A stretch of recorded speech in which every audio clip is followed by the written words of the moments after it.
amanxeba uzowapolisa ubawo andiwanaki amanxeba uzowapolisa ubawo uzowapolisa amanxeba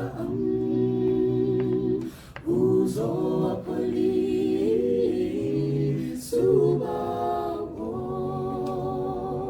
uzowapolisa amanxeba uzowapolisa ubawo andiwanaki amanxeba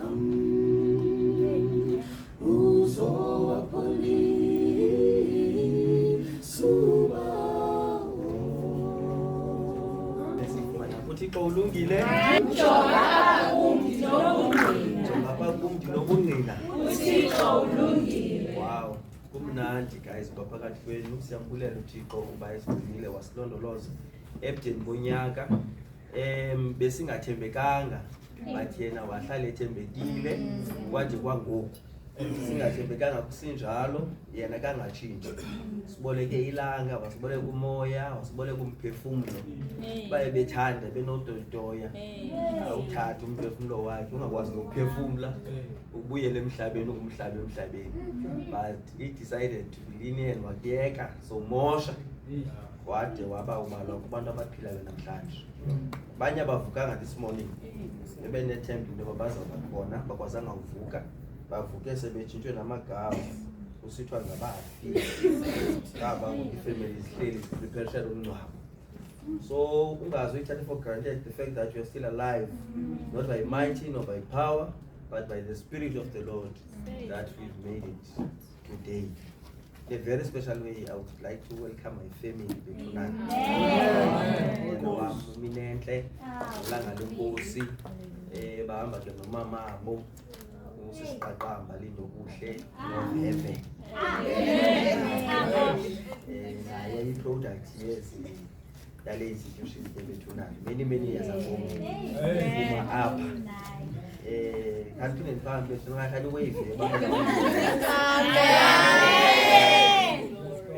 All right, ngibonile ke apha kupholiwe kumnandi akhochuku olwatyiwe ne so ngizama la moya kwapha elokishini sidla ngokhonza ngawo ungabikho apha ibekle kweli kuyo. Amen. Isihloko sethu sanamhlanje sithi andinamntu. Andinamntu sitsho isihloko sethu sanamhlanje. Zawufunda kwiBhayibhile yesiXhosa. Ukhona okandifundela kwesilungu. Lena yam yile ibuyibaleka nawo no thou thee and the one from heaven ne so I'm not gonna read it but ke lento ilapha ile ilapha sayifunda kwiBhayibhile yesiXhosa. Incwadi kaJohn chapter 5 we are reading from verse 1. Ithi ke kwathi emveni koko kwabakho itheko lamaJuda. Waza uYesu waya eJerusalem. EJerusalem kukho ichibi lebhusha elibizwa ngokuba iBethesda ngeSebhere. Ngakulo kukho ivaranda ezinhlanu. Kuzo kwakulele into eninzi yezigulane, imfama neziqhwala nabafe amacala zazilinde ukuzanyazanyiswa kwamanzi. Verse 4. Kuba ngamaxesha athile sasisithi isithunywa senkosi singene echibini apho siwazamazamise amanzi. Sasisithi ke isigulana esingene kuqala echibini emveni kokuzanyazanyiswa kwamanzi siphile nakusiphina isifo esasinaso. Verse 5. Ke kwakukho ndoda ithile apho eyayiminyaka 38 igula. Kwathi uYesu akuyibona ilele apho esazi nokuba sele inexesha elingakanani igula, wathi kuyo uyafuna na ukuphila? saphendula isigulana sathi, Nkosi, andinamntu wokundifaka echibini akuba amanzi egqobhekile. Ndithi ndisazama ukungena ndisuke ndiphangelwe ngomnye. UYesu wathi kuso, phakama, thatha ukhukho lwakho uhambe. Nkosi mayisikelele ufuna ukwenziwayo kubona phakathi. Amen. Ake sibambe nalapha kuJoji. John chapter 5 verse 1. After this there was a feast of the Jews, and Jesus went up to Jerusalem. Now there is at Jerusalem by the sheep market a pool, which is called in the Hebrew tongue Bethesda, having 5 porches. In these lay a great multitude of impotent folk, of blind, halt, withered, waiting for the moving water. For an angel went down at a certain season into the pool, and troubled the water. Whosoever then first, after the trouble of the water, stepped in was made whole, whatsoever disease he had. Verse 5. A certain man was there, which had a infirmity 38 years. When Jesus saw him lie, and he knew that he had been now a long time in that case, he said unto him, Wilt thou be made whole? The important man answered him, said, I have no man, when the water is troubled, to put me into the pool. But while I am coming, another steppeth down before me. Jesus saith unto him, Rise, take up thy bed, and walk. And immediately the man was made whole, and took up his bed, and walked. And on the same day was the Sabbath. Amen. I like the last part of that same day was the Sabbath. Masicimeleni bawona uthando sekhaya ezulwini nalizwe lapho selifundile siza kuthetha ngalo sinokole ngalo nesundileyo akwababa uthandekayo belinonongwa nguwe zelithi xa lifika mesundileyo i-taste buds zethu zokuphefumula lifike libe nemasa zesithi sawulitya mesundileyo sometimes lawuvakala lirharha kodwa xa siliginya zelisinike mesundileyo impilo yasemphefumulweni ngoKristu. Amen. Zawuncokola nani namhlanje. I like the part ethi iBhayibhile ithi eSixhosa yayilitheko lamaJuda. Izawuthi esilungu it was the day of unleavened bread, ne? But kweli theko lamaJuda, as much as amaJuda aye enjoya itheko ngaphakathi enkonzweni, ngaphandle apha enkonzweni kwakukho abantu ababegula beneminyaka begula. As much as ingoma yayishushu pha ngaphakathi kubizwe ispeaker esispecial to address the church and preach abantu bekhula spiritually, ngaphandle kwakukho abantu ababengakwazi ukukhonza because babegade amanzi ade agxothagxothwe. They were comfortable to pass and greet those that were lying there okanye were laying there bayongena enkonzweni bengenasazela ingathi akwenzeka into bahlale kwipews zabo ngokungathi akho umuntu ukhalayo ngaphandle bakhonze ibe nguday as normal ngokungathi akho nto yenzekayo. Ithi iBhayibhile on this special day uYesu wayenkonzweni wahamba yedwa. Ayisichazela abafundi bakhe into bababephi, but he decided into ba makakahambe yedwa. Most of the time xa ehamba yedwa is for meditation and prayer. Angahamba yedwa uYesu eBhayibhileni ikhona into enkulu neluhlazo azayi-addressa. Xa uYesu ezawuya kwindawo emanyumnyezi, kwindawo disgusting, kwindawo enukayo, akahambi nabafundi bakhe, usoloka ebayedwa. Uzawuva ezi basithetha apha ekuhambeni kwexesha. And this day wayeyazi uba kwela chibi laseBethesda there was a guy eyayina 38 years ihleli phaya ingenabani. Yayibalulekile ke into yoba xa ulapha echibini ube ne-supportive system because xa amanzi egxothagxothiwe kubantu abaneefemeli zabo bebethathwa baphoswa emanzini. Xa ungenabani, ungenafemeli, ungenazihlobo ubusafarisha. Andiyiva abantwana bam ndithi this guy ihleli apha echibini for 38 years. Ihleli echibini ayinatshomi, ayinafemeli, irejectiwe yi-community ngenxa yezimoko zayo. ivesi ebendiyifundile kule ndawo ithi uYesu wadibana lo mfo the next day enkonzweni ezise umnikelo wokubulela, wafika wambamba phekhoneni wathi mamela ke mfana wam ungazuphinde wone because uba uphindile something worse will happen to you. So wayebekwe phaa echibini enkangwechibi zizenzo zakhe ubamoshile abantu lo mfana. Xa kungcoliswa abantwana bekusithathe ukugeza ungafuna umamela, you will end up uhleli phandle engalamfungena abantu because onke wayezibhenile ibridges zakhe, izihlobo zakhe wazimosha zamncama. Xa ekhala for help no one was listening to him. Wakusithi uyapanishwa ngenxa yoba uyimoshile icommunity. So xa ehleli phaa esithi akanabani unyanisile abantu bagxothwe nguye ngowaye right engekaguli inintsi mosharha wayenzayo kwi-community. Yithi ke iBhayibhile lingxamile uYesu decided to walk alone abheke enkonzweni. Khona amaxesha sometimes ukushiya iitshomi zakho ngoba into yokuhamba neetshomi iyabhidisa, ukuziyele wedwa uyoba ne-personal encounter with God, ukushiye ngasemva, meditate, reflect kubomi bakho, ufix i-relationship yakho noThixo, forget about your church, forget about your parents and forget about your friends, ujonge into abakuzokwenzeka zinto na.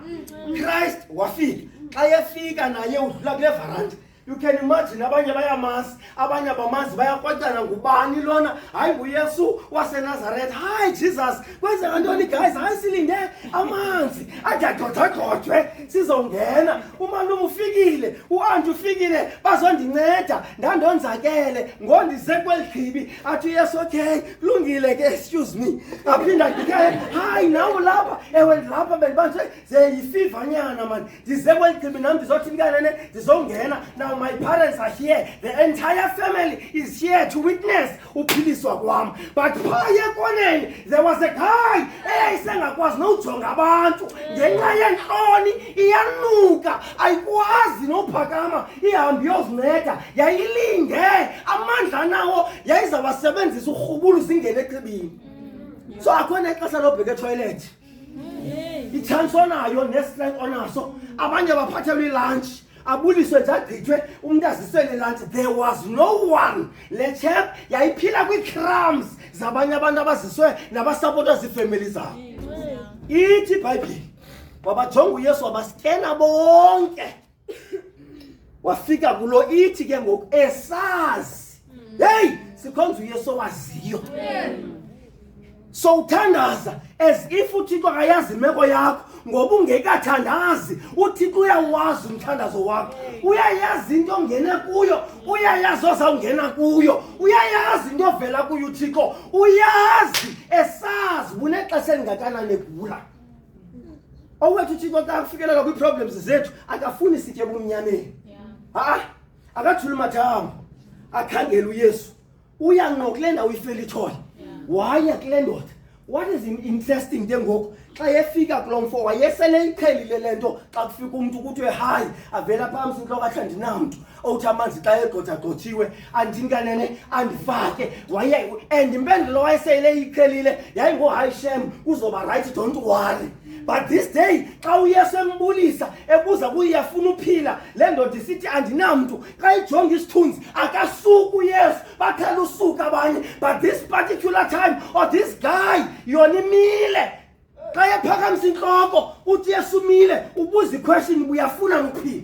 Sometimes ingxaki zomhlaba zikubetha ubedom ungakwazi ungeva nequestion, ungakwazi nophendula. Wayesela lo mfo exinwe zingxaki zomhlaba zazimbetha ingqondo yapopana zavaleka indlebe. The question is uyafuna ukuphila? Yona ithi andinamntu. Hey, uzayibona lento xa ukhangela umsebenzi. Uzayibona xa ukhangela umsebenzi uthi sowufonelwa usithwa uthathiwe ngenxa into yoba uhleli many years ekangwekhibile opportunities. Abanye abantu bane-support system bayaphushwa bangene kwelikhibile success. Wena wapasa with flying colors, you've got everything ilizwe liyifunayo, but akhona umuntu wokunika just a push. Uhlale uthi sowubona umsebenzi uvela kuthiwe kuyaklinwa, ibe khona laa nto ithi ngaphakathi ndingafunda iminyaka emingaka ndiphinde ndiyoklina, uphinde unyamezele iphele 5 years uhlele ekangwechibi. Uthi mhla wafumana icall ethi uyaqashwa uzibuza into yoba ndim kuqashwa bani bendi-aplaye phi kuthiwa Monday ubuze nini ngeli xesha ubanjwe indlala indleba ziseva. Hayi bazalwane, andazi noba nizowabalisela nalo mabali ungayazi nokuba uyi-aplayela uba ngophi lo msebenzi bendi-aplaye wona bendiye nini kanani kwi-interview uphathe uyeka ngoba xa yavulile uyesu akekho ngavala. And that day i-attention yayikula mfuna 38 years yajika i-38 years ajika amazinyo entshaba zakhe azinyanda. Those that were laughing at him baqala basineka behlekwa kaloku udla ngofika indwendwe ezikalayo umbono. Can imagine abanye babemtsala uyesu ngedwa ungasondeli into ayinukayo zange yabona ungasondele kangwala mfo but uyesu iBhayibhile xa ithetha ngaye usondele kwabanhliziyo zaphukileyo. The more i-forces kaSathana multiply i-forces zakhe the closer God becomes ebomini bakho. Uyasondela wasondela kwaJobi and indlu kaJobi was never the same. Multiply i-forces zakhe ngoba ndiyivile iBhayibhile isithi xa inkathazo zisizwa komkhukula the angel of the Lord will lift up the standard. So xa zisiza imbandezelo uthi Paulos xa ethetha siyazidla nangembandezelo ezi. Xa ungumKrestu omatured nograduatileyo umKrestu xa kufika imbandezelo uyancuma because uyayazi uba after le mbandezelo ikhona into entle zayo. Wasondela uyesu. Jonga, I don't know what kind of trouble abanye benu ingxaki zabo sibalindile sikwi-future abanye zisuke pha kwi-future ngoku bancinci zabamatorisha zabolusa ngaphandle kwebhoko ngesixhosa ngoku bangamadoda ngobabhinqileyo umntu uheda ifamily parents are nowhere to be found ujongwe kuwe kuguqwe ngamadolo uthi wenzisini nantsiki last year final year kujonge kule nyaka zayo uzawuphangela.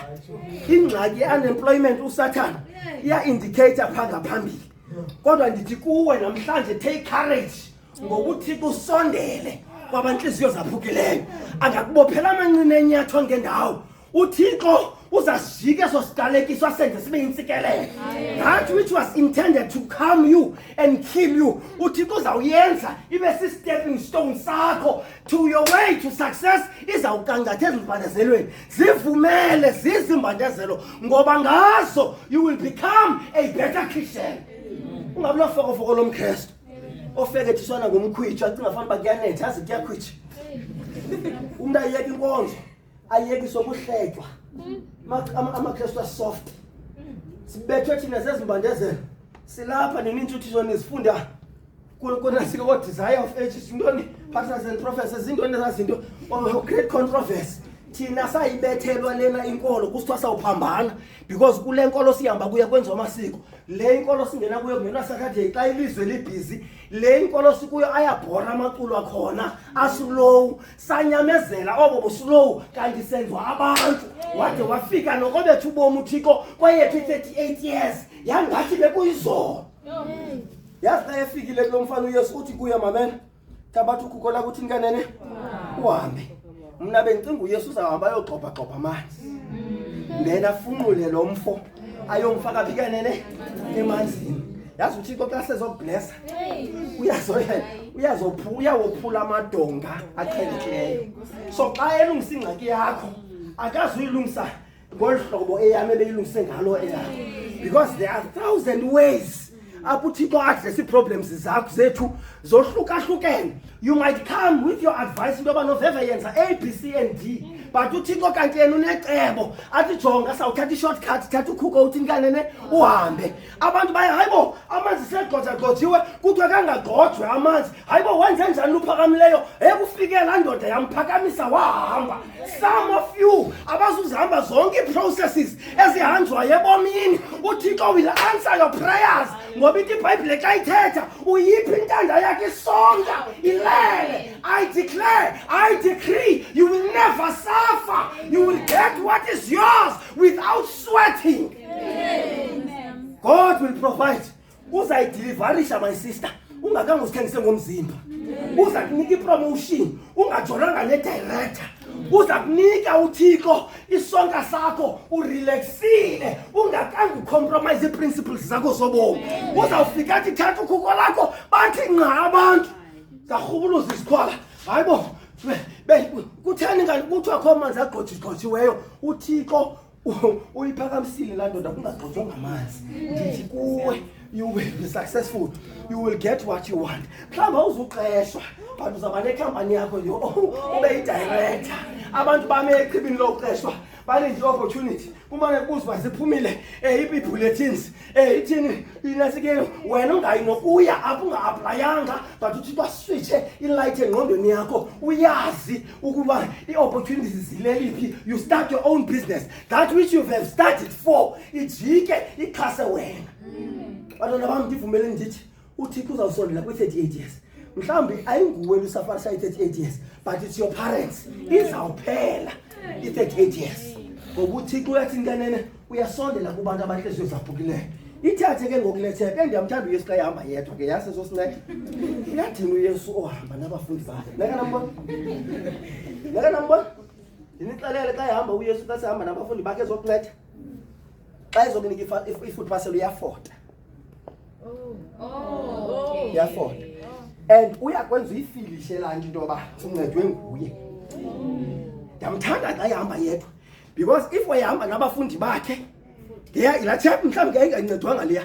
If yayincediwe laa chap yayizawuziva uba incediwe. Was ithi ngoku iphakamayo, you can imagine imisipha idibana 38 years igula, amathambo eswabuluka, inyama. Mhlawumbi wathi xa eza umphakamisa inyama eshiya uMandlalo wathi uYesu mamela thatha nako uMandlalo wakuthi nkanene uhambe. OPetros ke babemleke ngalaMandlalo ba ushiyela abantu uMandlalo ufanele uzawusincedile ngoku uyabaleka ngoba uyingxaki uYesu othethayo othi xa ekuncedile aqhome kwi-status sakhe. Othi xa ekuncedile noba ubuza kwenza ntoni uba une-event funeke uyozima salwa event ngoba ulikhoboka lakhe for life. So uhamba pha amanye kukhumbuza ndayithenga ke nesuti uyinxibileyo ndisesi-student. Jonga indlela ekuhlala ngayo. Funeka wonke umuntu around you must feel uba uyadinga uYesu nomlomo ohamba nabafundi bakhe. So uncedwa inkonzo izawuba yi-point of reference kumakhaya esiwancedileyo bethunana. Siyalibulela ibandla besidibene kutheni kuthethwa. Why must you mention babeni yonceda? Ndithi kuwe xa uYesu ezokunceda uhamba yedwa. And mamela after emphakamisile ndandicinga funa uzam-adressa immediately phambi kwabantu to say go and sin no more. Waphakama lo mfo wahamba wathwala ukhuku kwalomos ukhuku ngantoni kanene ngesabatha. Ayebheka kuyabuza uncedwe ngubani. Uthi nansi le nto ndibe ndincedile xa ebheka Christ was nowhere to be found. Ubuze uyaphambana na wena ngubani wathi ebelapha uYesu. uYesu xa ekuncedile uyadisappearisha vele wena. Yesu soza thatha glory. That is true. Yes, that glory was due to him, but the timing yayingekho perfect. Wadisappearisha. Xa unceda umuntu susiveza manje. Ka operate behind the scenes. Ka operate abanye abantu bazowubulela umbulelo ongapheliyo. Xa umenza umuntu abe free umqala bajonga le nto ndiyenzileyo uzuyenze komnye umuntu, you don't have to pay me back. Ndikufundisa nje into yoba kuyakwazi ukuthiwa nkanene ukuncedwa. Bamkhangela acaphuka ke ngoku abaFarisi nababhali into yoba kutheni le nto uzawuthwala ukhuko ngesabatha. Kutheni usenza uphi lo muntu ukuncedileyo? Yazi abanye abantu abafuna uphakame kule ndawo kuyo. Bayayi-enjoy the fact that ugowa. The frustration yabo lunch nesapha yabo. Xa kunowulunga le ngxaki ujongene nabo ziphelele iindaba kuzo iyaqhawuka ne-friendship. I-friendship yabo idityaniswa yile ngxaki ujongene nayo. Xa bephakama ngoku bengathini uba le ndoda yaziwa ngabaFarisi kanti bayayazi. Xa iphakama ubuze buphiliswe ngubani ngesabatha. Ile ndoda ndiyazi indoda ibindiphilisile ibilapha kodwa into endiyaziyo ndithe nkanene ndiphilile. The next Sabbath he went to church. Wambona unyangele emini. Wambona ukugcala abantu banzi kuthwala izono zethu. wambona iRose of Sharon, the Lion of Judah, badibana ngamehlo, wakhawulaza wambamba ekaleni, wathi nguwe wathi thula sukhwazi. Go and sin no more. Go and sin no more. Privately, akamembarasa phambi kwabantu. Wathi ewe banyanisile unamntu because wena abantu abasondele kuyo uyabamosha. I want to talk about the stewardship of the soul. Khawumlondoloze lo muntu usondezwe nguThixo apha kuwe. Uyayazi bandi yakunida. Nawe uyandinida. It's just that ayikaveli lento sidibanisayo. Do you know that? So if uzandiphatha kakubi ngomso, you might be ekoneni and nonokhupha kula kona ndini. Now Christ came to go and sin no more. Yes, sobesandekayo. Sifundele uJohn chapter 19 verse 5. Kwabantu abazawudinga abantu kulo December. Uzamdinga umuntu kulo December. Not umuntu ozakuthatha rhubele ezogweni. Not umuntu ozakubulala spiritual. But uzawudinga umuntu ozawuxhathisa ngaye. Xa ipressure elalini naselokishini ifika, kubekho umuntu othi let's hold on a little bit. Seyizawudlula le festive. Sizawudlula isavana azizungapha.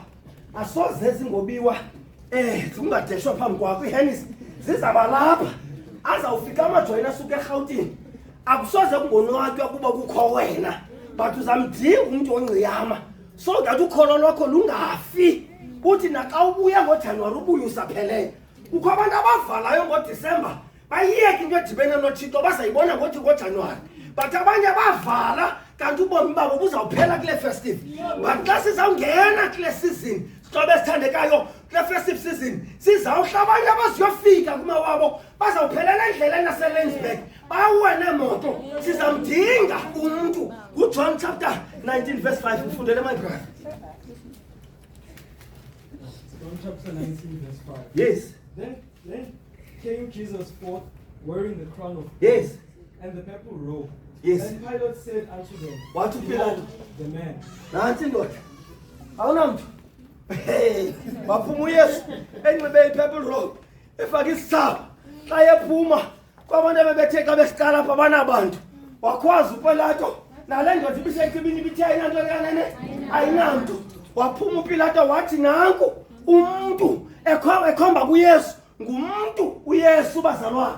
Hey ngumuntu uYesu uzumbuze kulo Lazaro ena 4 days elele uLazaro emangcwabeni wafika uYesu wamvusa ngumuntu lo sithetha ngaye ngumuntu uYesu umbuze kumhlolokazi waseNayini kwindlela ebheke emangcwabeni eyongcwaba umntana wakhe wokugqibela wafika wamvusa uYesu wabuyela loshini umntana ngumuntu uYesu wandla amawaka amahlanu ngezonke enhlanu nenhlanzi ezimbini ngumuntu uYesu uzumbuze kuSimoni esihlala ehlathini abantu izidemoni hlobethe ikhanke ezawufa uYesu wafika empilweni yakhe yahlambuluka ikhanke ngumuntu uYesu uzumbuze kwendoda ayisegadare ihlala emangcwabeni seyincaniwe ibantu azidemoni wafika uYesu wasithatha idemoni wasifaka eragwini ngumuntu uYesu ngimbona apha kum ehlamba inhliziyo hey khawuye kumvamani kabanye abantu khawuzivele ngokwakho la chorus ithi wanithatha apha wanibeka apha wanisusa apha wanibeka apha siyicula nje icule ngamava everyone wathatha isigqibo ngobomi bam dathi abazali bam besilwa belekana ngebhottle copy bedivorce kwathi abantwana bazawutshaya iteke bazawuba sensangweni bazawufeyila asokhonto izawuhe wasuka uYesu wathatha esasiqalekiso wasijika wasenza insikelelo abantu bathi besajongile ndaphuma esikolweni ndaphangela ndaphuma emsebenzini ndathatha ndana abantwana ndanomzi bahleka besinekile ngoba bebendigqibe ngembandezelo zam ngebackground yam wayitshintsha uYesu laa nto bekusithiwa izandidestroya ngoba athi amaXhosa umthathi uyawuzala umlotha suka kwabam ubomi umlotha wazala umthathi uyakwazi ujika izinto uthini ngumntu lo ndithetha xa uzamdinga uzamdinga mntanam uYesu kwabantu abebemparayidela uYesu bemqondobela bejabula phaa kude besithi hayi sifikelele ngocotho sayibhadlanga le nto siyenzayo today bathi bhute ekwekweni ngoba ngolo xesha usakhamba ngezamba ngophakathi usadla izambane likapondo unamele ejemini uqabelela ngerama uzawumana umthuku uYesu, but there's coming a time apho reality izawustrike, and when that time come uzokhumbula uba there's a man, ukhona umuntu ogama linguYesu. Amasibala warejectwa ifamily yakhe engafuni.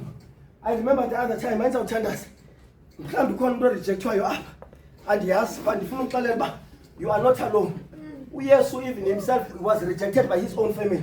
Bayomfuna enkonzweni, wathi uYesu mamelani engafuni uphuma. You can imagine, yes, as a family politics. Uthi afana niyabizwa phandle wathi ndiyeke ntoni ubrother bakho balapho ndiyayazi baye ndiyeke abamo brother bakwenzayo ukuthandeka abantwanene ngaba it was not nice. Ubizwa nguPetros ngenye imini unxibe kakuhle wathi ngafana hello mfuna obune mention xa sixelele kuhlala phi mani. Uthi uYesu impungutya zinemingxunya kodwa namahasha nezitali, but unyana womntana nawo kathi kanene yohlala wayesenzela mna nawe when you are rejected by our own families. You can identify with him. Asingenazindawo esino i-identity zethu sithi hayi sizazilanda apha thina, wayesenzela thina uba nathi asinandawo. Wahamba indlela uYesu so that nathi xa sihamba hlobo esithandekayo wayengumabona bulawe. He was lonely, engenabani uYesu, but wema ekwenzeni intando kaThixo. At the end of the day wathi xa nisithi uYesu abheke ekhaya ezulwini, ngoba imbandezelo zakaloku nje bethu nani azinawufaniswa nobuqeqa lothenkanene obusezawutyhini. I don't know uba ukhona phakathi kwethu othi hey takunovela le 2 years nale 3 years mna ndihleli kweli cibi iyafana ngathi 38 years. Besendicela bethunana mna ndingabisayigqibela 38 years anzulenza ixesha. Uyakwazi uthetha noThixo uthi jonga njengoba uMasirayeli esebehleli 70 years nje eBhabheli, kwazobhalwa incwadi kaDaniel nencwadi yeRevelation. Isprofeto mna ndizuyidinga la 70 ndiyasuffocate. Ndicela mna ngoku eyami impendulo ithi nkanene ize ngoku. Ola dongo loDaniel alifani nollethu anawuhlala 70 embandezelweni. Hayi ngacisha. Hayi anawulunga bazalwane, anawulunga tu uthi kuyakwazi ujika ayithathe ifuture ithi nkanene ayizisha awuphendule umthandazo wakho. Mhlambi you are seated there, you are going through this 38 years. And uthi uthetha wakho umuntu uthetha naye unyamezela. Le nto ithetha le nto ayinyanyezelwa le nto unyamezele. Take it to Jesus. Akunyamezela izinto ezizanibulayo. Iza kwenzakala nibancinci. Take it to Jesus. Nguye ozawukwazi ukuthi nkanene. And ndifuna unixelela umncinci umdala akho umuntu ungenazi problems zakhe. Sonke sihleli apha umuntu ehalf sakhe yakhe naba bebecula apha becula kamani. Ayefika late umuntu uzawudibana kuthiwa ngesikhathi ngomphothwana wakhe we-problems ozambetha aliliphele makeup. Abantu amatayisi balokile asikasojude phasi sifacing reality kasifikele. Akho umuntu ungagoyiyo apha. Wonke umuntu uyagowa khona. Everyone. Wonke umuntu yathi nkanene uyagowa. Naba bantu nithi nkani bajongile. Nibabukele Stephen nikungafani banako konke. Bayathi nkanene bayagowa. Babona uMakhathi bejayiva bepetula. Kanti umuntu naye yathi nkanene uyagowa. Badothusa ngenye imini ebhala ingoma wari ngalento lomgowo wakhe caba zimlungela izinto. Uthi ndijala noJohn ndajola noJames ndajola noPeter indaba zomjola ziyagqanama. Azibhala kakhulu benemali. Usekaphi kuthi? Uphendula inyembezi zikaBhebs odumo ngoba wayemthathele iboyfriend yakhe. Nakuye sagqanama. Obiyonse benje yabenefike ezikhawukileyo bajolelwa ngabayeni babo kwanzima. Bayagowa. The same people that you look up to, they are going through a lot. You are not alone. But the difference between us and them thina sinomuntu. Besinendoda. Uba sinalo ixesha sisenziwe salokuthiwa si-all night prayers. Nike nizenzele noba ninodwa. Nike nive umuntu ngamnye uphuma kwikona enjani uzayiqaphela into yoba uyafeketha le mbandezelo yakho is nothing compared to kuyaloku Satan. Sidlule ezintweni ezinzima gqithi. I was preaching kwenye week of prayer ngenye imini ndithi yazi it's possible that njengoba ndihleli apha enkonzweni sicula nalo my brother yinkunzi yegintsa eyasindiswayo. Into enentloko ezibalekayo eyazidubulayo but ngenxa yegazi likaYesu uhleli kule ndawo unxibe isuti netayi. Ubomi bakhe butshintshile. And I'm saying, I don't know what you are going through, but ndizakwenza lo mthandazo ndizawenza. uThixo ayidephe eyakho 38 years.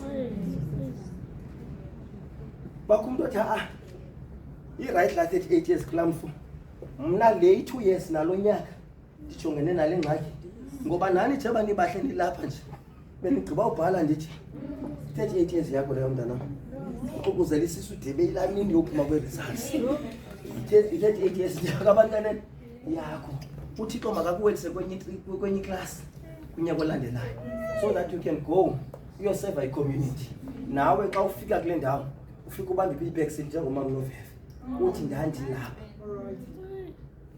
ungathiwa ndandilapha ndisafuna uba lapha kuba wadropha phakathi.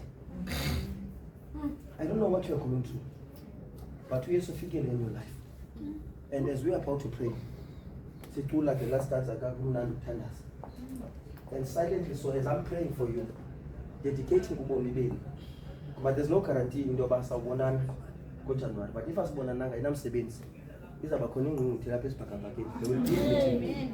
There will be a meeting. But to God, ndiyafuna uba sibona nini bethuna ngenxa yala semina namhlanje sidibaneni ngomso. Sisabonela bendingamazi nomasi anisamkhumbuli besidibene kwezinye inkundla ezinzima nabasayithetha. Hayi sibone sithayithi great endiphakamisa pha. Kanti we are together kule nkolo. Sobe sandeka ibalekile into bakwezinye indawo ozihambayo uziphathe kahle because you don't know ubana abantu abathile. And I want to pray with you. I want to pray. If you feel into bangosi ndiyawudinga umthandazo apho ukhoyo phakama ume ngonyama. Because people selokwenze bhakaza kuye wonke umuntu lapha bathu seko bakubonga wena wedwa. Wena chibi baninzi abantu babebhula phaya.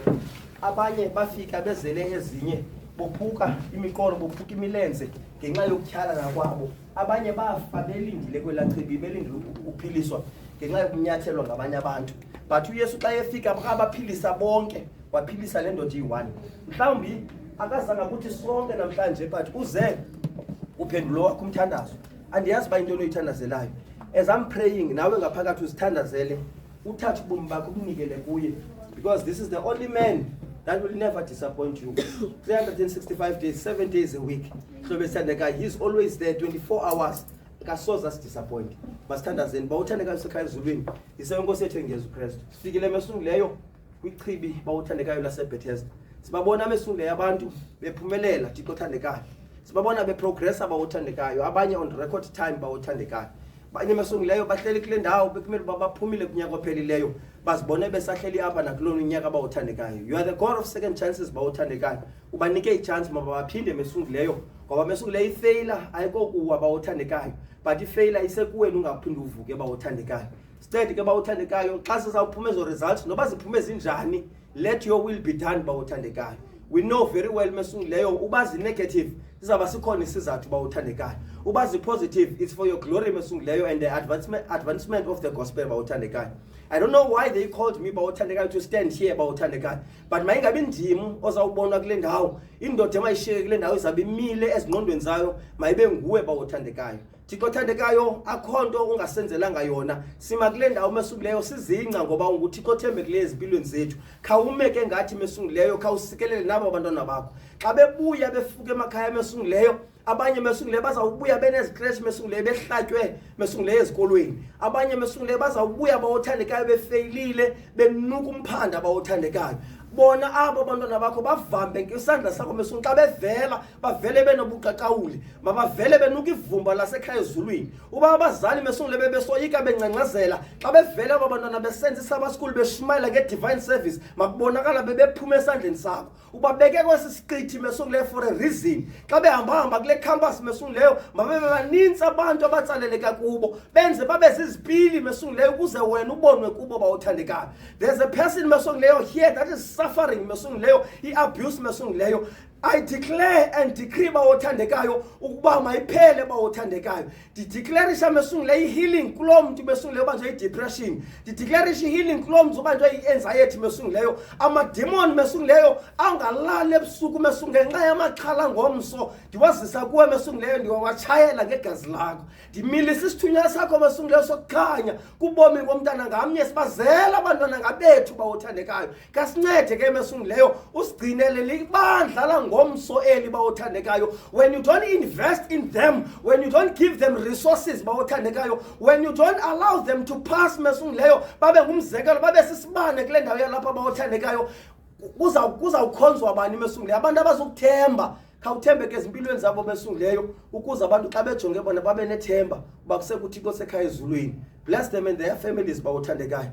Abanye bayagoduka, abazali sebasweleka, bayovula ingcango bawuthandekayo. Njengoba abanye bezawukhawulela xa begqedika mesungileyo ebus stop bawuthandekayo, akho nomnye umuntu ezamkhawulela, kho bazafika bavule badastishe mesungileyo bangenazi families ngoba zaginywa kulomhlaba bawuthandekayo. Ngoba zawuthi xa bebonwa ba-appreciate basungileyo kwi-communities abahlala kuzo, but kukho bazawubonwa mesungileyo konyanywe mesungileyo abantu batshike kuba be-threatened mesungileyo si-successes ne-success yabo bawuthandekayo. Sithi mesungileyo ngenelela bawuthandekayo, let their enemies mesungileyo ibe zii-friends zabo. Apho kumnyama khona kudede ubumnyama kuvela ukukhanya.